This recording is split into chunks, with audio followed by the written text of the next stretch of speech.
Señor Presidente, mi amigo del Venezuela, bienvenido a Dominica. Su país, Dominica.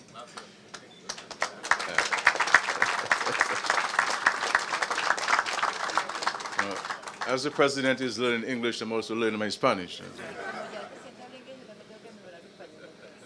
Let me also welcome to Dominica his beautiful wife, our dear friend.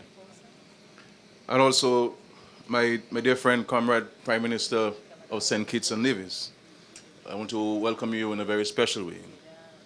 And to the ministers present, the delegation from Venezuela, or the ambassador from Venezuela to Dominica, and all of you here present this afternoon. For us, it is a very special occasion, though we would have loved to welcome President Maduro under different circumstances.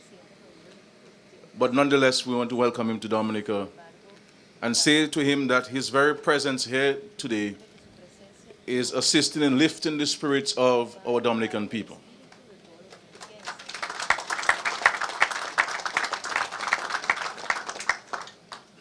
From the moment the storm impacted upon us, President Maduro mobilized the Venezuelan people immediately. He did not wait for me to call him or for me to write to him to indicate to the Venezuelan government and the people that the true friendship of Venezuela will be manifested in its response to Dominica's disaster. And for this, President, I want to thank you and the people of Venezuela.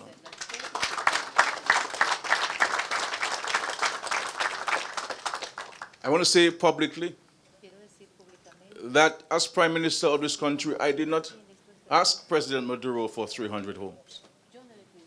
I did not ask him for 3 homes. I did not ask him for 30 homes. He has taken a decision on behalf of his people to offer this hand of friendship and generosity to our people. And for us, it is a very emotional thing because we understand and appreciate the challenges which Venezuela is undergoing at present. But I believe as a true disciple of our dear commander, the founder of the alternative arrangement, ALBA, President Hugo Chavez, who always taught the Venezuelan people that it is not given from the largest that you have, but it's to give from the little that you have. And I think that is the true spirit that is manifesting itself in the offer of 300 homes to Dominica by President Maduro.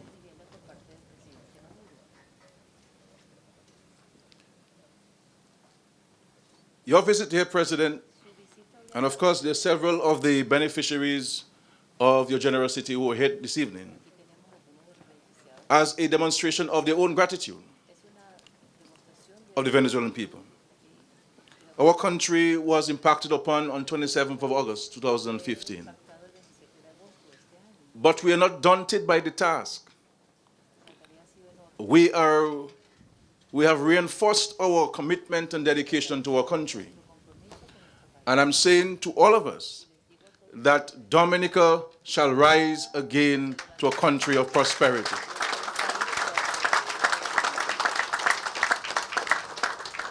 Because we are comforted by the fact that in our effort to rebuild our country and to restore the hope in our people, that we are not alone in this struggle. That we have friends far and near who are prepared to work with us, hold our hands, and to say to us, we shall work with you as you seek to rebuild your country and restore hope and confidence in your people. And this is why President Maduro is here today, to demonstrate and to indicate that fact to us in Dominica.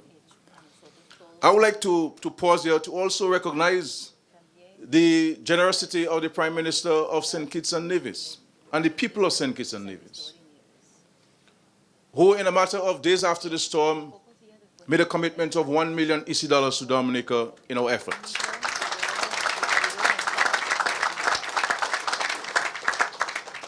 Prime Minister, I want to thank you publicly and your people for this extraordinary, generous offer of $1 million EC to us.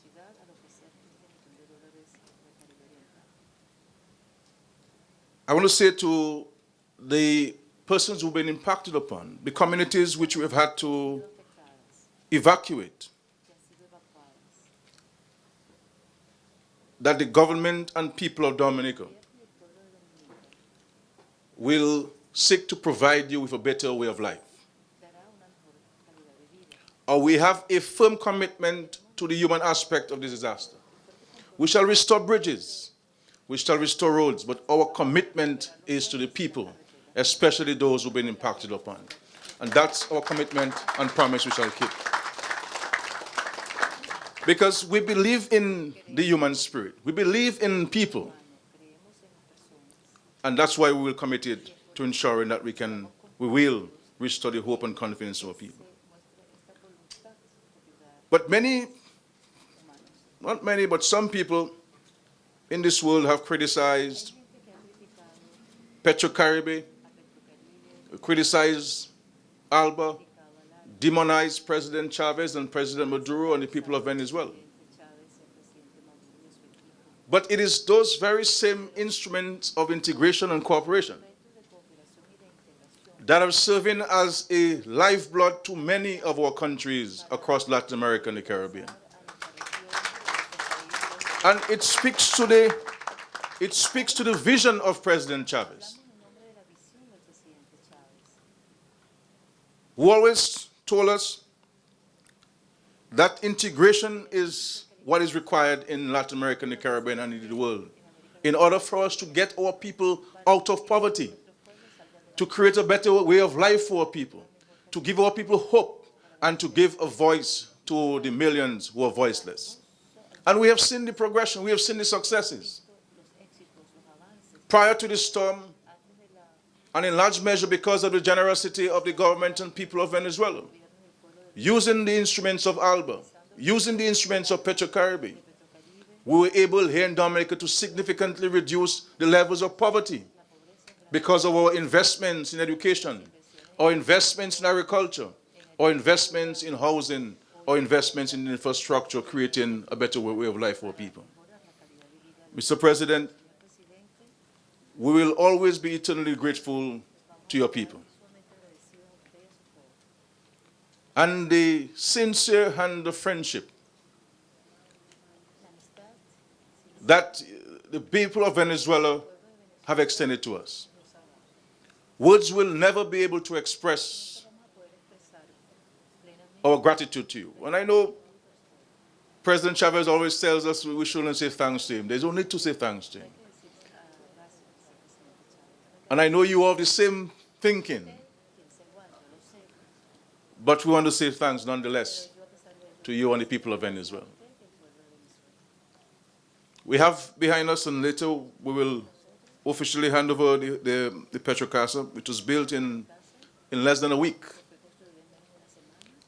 Less than a week. And so the commitment of 300 homes to those who have been impacted, no doubt, has eased the anxiety of those who have lost all what they have built for several generations.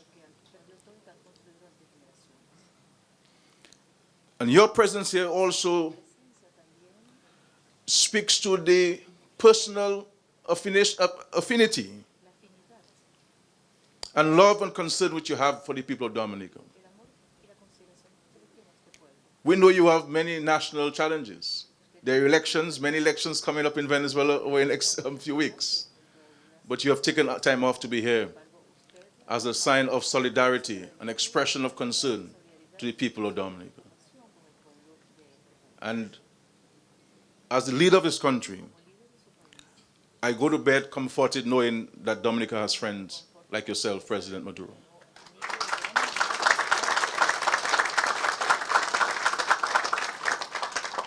And we could speak of our many encounters. Prior to you becoming Minister of Foreign Affairs, we were personal assistant to President Chavez. And I have always admired your loyalty to President Chavez and your loyalty to the Bolivarian Revolution and its ideals. So your accession to the presidency came by no surprise, because you demonstrated that dedication and commitment to your people, especially the less fortunate in Venezuela, especially those who have their own economic and social challenges, as you seek to uproot them out of poverty and a better way of life and to enjoy the natural resources of Venezuela. But Venezuela has extended that friendship, that generosity to so many countries across the world. And you're not in the top 10 in terms of the largest economies. But yet, Venezuela is doing so much. We look forward, Mr. President, I know time is short on our side. We look forward to you coming back to meet with the beneficiaries of the Petrocasas and to visit with us under better circumstances. But rest assured, we will do everything as a people to rebuild our country. And that's my commitment as the leader of this country to my people. That the task is difficult, the task may appear daunting, but we will overcome.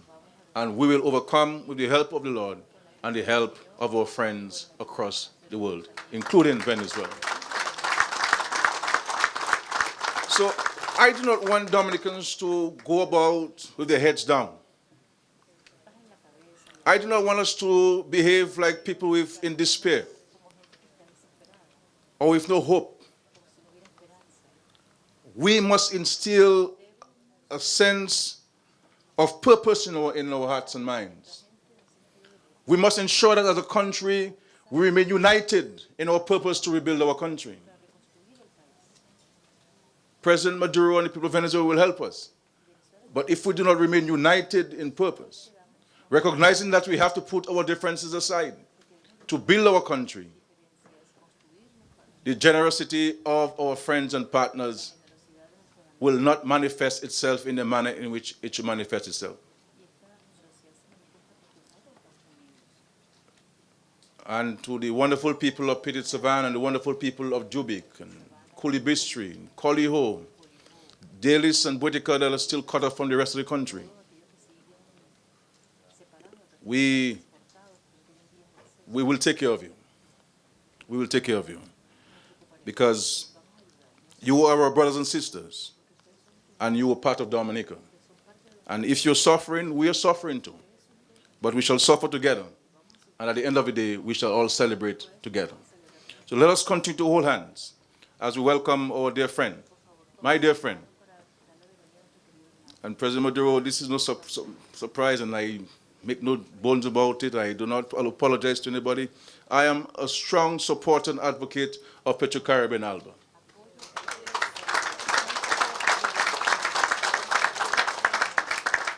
And for me, people think for us it's about ideology. It's not about ideology. It's about reality. It's about dealing with real challenges in the world. And how do you confront those challenges in the world? How do you confront poverty and inequality among people? It is by working together. It's by coming together and sharing ideas. And that's what Alba and Petro-Caribbean is all about. It is about brotherhood and for the women, sisterhood. It's about working together and to confront common challenges together. And the experiment has worked. There are many people who said it will not last for 1 year. There are many international financial institutions which criticize Petro-Caribbean. But today you will see the reports indicating that this is an important financing mechanism for many of the participating countries.